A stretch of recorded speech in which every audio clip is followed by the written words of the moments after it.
La majorité des gens se meurent à 20 heures du soir. Remarque une chose, depuis la fin du Covid, il y a une certaine expression qui est entrée dans notre société.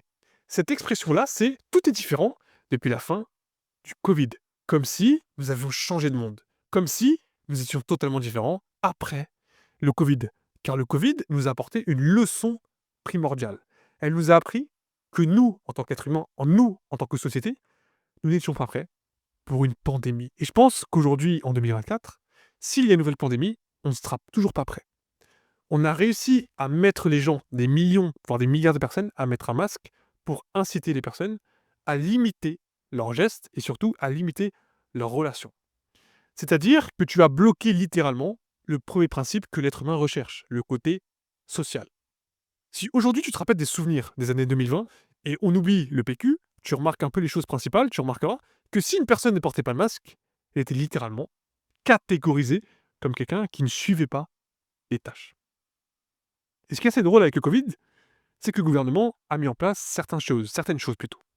Par exemple, le télétravail, les couvre-feux, les choses comme ça. C'est-à-dire que ces choses-là étaient encore des pratiques qui limitaient encore plus les relations sociales avec les personnes.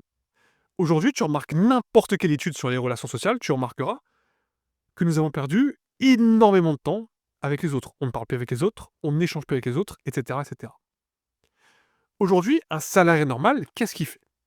Un salarié normal, il fait son métro boulot dodo pendant 3 jours dans la semaine, ou même plus, tandis que d'autres font du télétravail 5 jours sur 7, 3 jours sur 7, etc., etc. Le télétravail t'empêche de rencontrer des gens. Certaines personnes vont dire oui, télétravail c'est bien, blablabla, tu peux dormir jusqu'à max, tu peux faire ça, tu peux faire ci. Mais sur le long terme, le télétravail aura une forte conséquence sur ton propre mental, sur ta propre personne. Parce qu'au final, si déjà tu es une personne isolée, c'est-à-dire que tu habites tout seul, tu es personne célibataire, quand tu rentres chez toi, il n'y a personne. Le télétravail va limiter les rencontres que tu peux faire dans ton propre réel. Donc quand tu regardes ça, tu remarques que les gens n'ont plus envie de sortir, que les gens n'ont plus envie de rencontrer les autres, les gens n'ont plus envie de faire ci, les gens n'ont plus envie de faire d'activités. Et le problème avec tout ça, c'est que tout ce qui s'est passé après le Covid nous démontre que toutes les causes viennent de tout ça. Le manque de relations avec les gens, la crise économique, le gaz qui vote, l'inflation, les choses comme ça. Tout est en corrélation avec le Covid. Et d'ailleurs, ce qui est assez marrant, si vous avez lu Ray Dalio parlait de séculum. Séculum, c'est-à-dire que dans une période de vie humaine, c'est-à-dire 80 ans entre parenthèses, tu vas vivre 4 à 5 séculums. Sauf que dans les séculums, il est possible que tu aies un élément perturbateur. Un élément perturbateur, c'est quelque chose qui va totalement modifier notre réel à nous.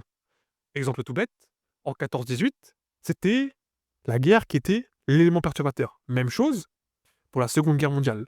En 2008, c'était le crash boursier, les choses comme ça. Il y a forcément un moment dans ton séculum que tu vas rencontrer un élément perturbateur. Dans les éléments perturbateurs, tu as des opportunités ou tu n'auras pas, des fois, d'opportunités. Mais là, je sors un peu du sujet. Ce que je veux te dire par là, c'est qu'aujourd'hui, quand tu regardes la majorité des gens, tu as l'impression qu'ils n'ont pas d'âme. Tu as l'impression qu'ils sont vides de l'intérieur. Comme si ils étaient limités par leur choix, limités par la société qui leur disent qu'il faut faire ci, qu'il faut faire ça. Et réponds à ma question sincèrement. Comment est-ce que tu te sens depuis la fin du Covid? Et je pense que la majorité des gens n'auront même pas une réponse honnête à me dire, car ils n'arrivent pas à mettre un mot sur ce qu'on ressent. Et ce que j'ai remarqué, c'est qu'aujourd'hui, dans notre société, on fait tous à peu près la même chose. On travaille, on s'occupe de nos enfants, on fait nos courses, on fait à manger, on fait des activités, blablabla, etc., etc. Sauf qu'on n'a plus la même étincelle lorsqu'on fait nos activités avant le Covid. C'est plus la même histoire. Aujourd'hui, la majorité des gens rentrent chez eux, ils n'ont plus rien envie de faire. C'est pour ça que je dis que la majorité des gens se meurent à 20 heures du soir. C'est face à l'envie que tu ressens. À l'époque, quand j'étais plus jeune, j'avais beaucoup plus envie de faire des activités. Aujourd'hui, c'est beaucoup plus limité parce que je sais très bien que ce n'est pas dû à ces choses-là, mais plutôt dû à ce que je pense, à comment je réagis.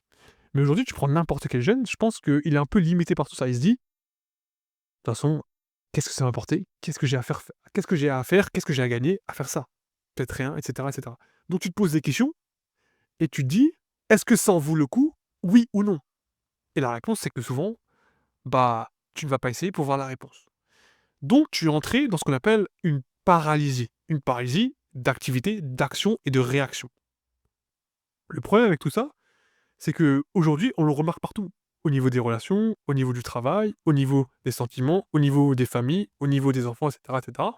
C'est totalement différent qu'avant la période du Covid. Comme si nous étions entrés dans un monde totalement parallèle. Comme si nous nous regardions dans un miroir. Comme si nous étions totalement différents d'il y a 4 ans. Comme si notre monde avait totalement changé. Alors qu'en réalité, rien n'a changé. Il a juste beaucoup plus de problèmes. Est-ce donc tous ces problèmes qui t'apportent cette paralysie après 20 heures du soir? Ou est-ce plutôt les choses, ou du moins les choses que le gouvernement, que la société te met en valeur, qui te dit ça sert à rien d'essayer, dans tous les cas, ça ne va rien m'apporter? Et je sais, je pose énormément de questions parce que les questions vont forcément apporter des réponses. Et ce que je veux te dire par là, c'est qu'il faut analyser ce que tu fais après 20 heures du soir. Qu'est-ce que tu fais et qu'est-ce que tu peux améliorer? Parce que si tu ne fais rien, tu ne travailles pas pour quelque chose, tu ne travailles pas pour atteindre quelque chose, pour avoir quelque chose, eh bien à partir d'un moment, tu vas vivre ta vie en autopilote. Tu seras toi-même paralysé et tu ne passeras jamais à l'action. Tu feras uniquement les tâches pour survivre. Mais je pense, et je le dis haut et fort, que pour qu'un homme avance et même une femme avance, il faut que vous ayez une vision, quelque chose pour vous faire avancer. Si tu n'as rien, tu ne vas jamais avancer. Si tu n'as pas quelque chose de précis que tu veux atteindre, tu n'avanceras jamais dans ta vie. Il y a des parents, par exemple, c'est s'occuper de leurs enfants. Et c'est très bien. Mais toi, peut-être que c'est totalement différent. Il faut que tu trouves cette voie-là et que tu analyses comment réussir à avoir tout ça. Grâce à ça, tu vas quitter ce monde d'autopilote, c'est-à-dire que tu vas forcément faire des choses, parce que oui, tu dois forcément faire des choses au début pour atteindre les choses que tu vas à la fin. Mais ça va te demander du temps. Et le temps, souvent, si tu restes en autopilote, tu verras que les années vont passer en un claquement de doigts. Et c'est pas ce que tu veux, et crois-moi, c'est pas ce que je veux non plus.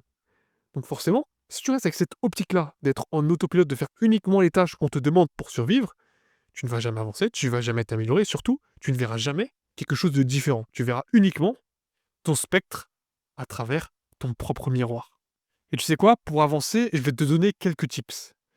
Si tu veux vraiment éviter cette autopilote à partir de 20 heures du soir, essaie une hyper introspection sur toi. C'est-à-dire que tu vas analyser ta propre personne, tes activités, ce que tu fais jour après jour, et tu vas commencer à éliminer les choses qui sont mauvaises, ou du moins les limiter. Ensuite, tu dois comprendre les choses. On s'en fout de l'avis des autres. On s'en fout littéralement de ce que ton père pense, de ce que ta mère pense, de ce que ton frère pense, de ce que ta sœur pense, de ce que ton grand frère pense, de ce que ton cousin pense, de ce que ton grand-père pense, de ce que ta grand-mère pense, de ce que tes copains pensent, etc., etc. Fais uniquement ce qui te plaît. Bien évidemment, en fonction de la spiritualité dans laquelle tu es et dans les limites de ta famille que tu es capable de faire. Parce que oui, ma mère a forcément un avis sur ce que je fais, mon père a forcément un avis sur ce que je fais, mais crois-moi, ils sont très contents de ce que je fais, car ils savent très bien que je suis ce que j'ai envie de suivre. Maintenant, comprends une autre chose. Les gens vont forcément attendre quelque chose de toi. Mais est-ce que toi, tu veux donner cette chose-là à ces personnes-là? Parce que si tu donnes quelque chose à quelqu'un d'autre, crois-moi, tu vas forcément échanger ton énergie avec cette personne-là. Donc fais attention et limite tout ça. Ton énergie n'est pas illimitée. Donc fais attention à qui est-ce que tu donnes ton temps et à qui est-ce que tu donnes ton énergie. Si cette personne ne t'apporte rien, crois-moi, ne reste pas dans cette léthargie et change-moi cette paralysie et transforme-toi. Il n'y a rien d'autre à comprendre. Cette paralysie que la majorité des gens vivent, je suis passé par là et j'ai totalement changé cette perspective de moi. J'ai même plus envie de voir mon spectre dans mon propre miroir. Ça n'a aucun sens. Merci à tous d'avoir suivi cette vidéo jusqu'à sa fin. Prenez soin de vous, marchez avec confiance, marchez avec vérité. C'était Mickaël, on se retrouve pour la prochaine vidéo.